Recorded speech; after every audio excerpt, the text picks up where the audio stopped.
我们假装出门了，然后突击小七。抓个现行，抓你个现行啊，小七！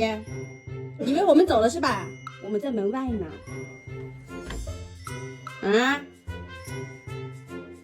偷吃？还好这个他们已经吃的差不多了，让他舔个碗也就算了。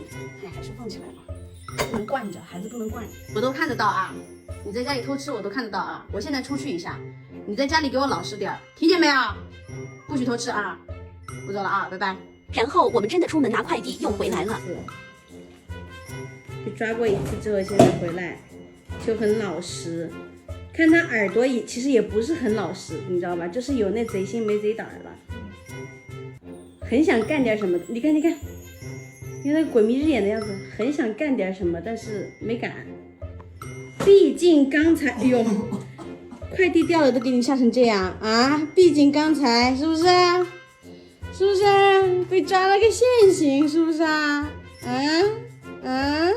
在家被抓个现行是不是？偷吃，真的是。